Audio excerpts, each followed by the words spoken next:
సనాతన ధర్మంలో ఉన్న లోపాల మూలంగానే మా వాళ్ళందరూ క్రైస్తవంలోకి పోయారు. సనాతన ధర్మంలో ఉన్న లోపాల మూలంగానే మా వాళ్ళు ఇస్లాంలోకి పోయారు. బజరంగ్ దళాలు కానీ, విశ్వ హిందూ పరిషత్ వాళ్ళు కానీ, ఆర్ఎస్ఎస్ వాళ్ళు కానీ ఏ రెడ్డి పాస్టర్నైనా కొట్టారా? ఏ బ్రాహ్మణ పాస్టర్నైనా కొట్టారా? ఏ రెడ్డోళ్ళు, కమ్మోళ్ళు, చౌదరోళ్ళు, బ్రాహ్మణుల్లో కట్టుకున్న చర్చినైనా కూల్చేశారా? హైదరాబాద్ నుంచి హన్మకొండకు పోయే దారిలో రఘునాథ్ పెళ్లి ఉంటుంది. రోడ్డు మీదనే అతిపెద్ద చర్చి ఉంటుంది. అది రెడ్డోళ్ళ చర్చి. యేసు ప్రభు అద్భుతమైన చర్చి ఉంటుంది. రోడ్డు పక్కనే ఉంటుంది. ఇట్లా చేతులు జాపిన ఇది సోకాళ్ళు ఆ బజరంగ్ దళాలకి, విశ్వ హిందూ పరిషత్ వాళ్ళకి ఆ చర్చి కనిపించదా? ఎంతసేపటికి మాలమాదిగల వాడల్లో ఉన్న చర్చిల మీద పడి దాడి చేస్తారు కదా.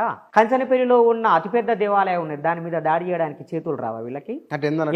సుమారు 40 మంది చర్చి పాస్టర్లని దాడి చేసి చంపేశారు, కొట్టారు. తెలంగాణ వచ్చిన తర్వాత 40 చర్చిల మీద దాడులు చేశారు. ఒక్క చర్చి కూడా రెడ్డోలేదు లేదు, చౌదరి లేదు, కమ్మోలేదు లేదు. అంటే రెడ్డోడు క్రైస్తవుడు అయితే మీకు బాధ లేదు, కమ్మోడు క్రైస్తవుడు అయితే మీకు బాధ లేదు.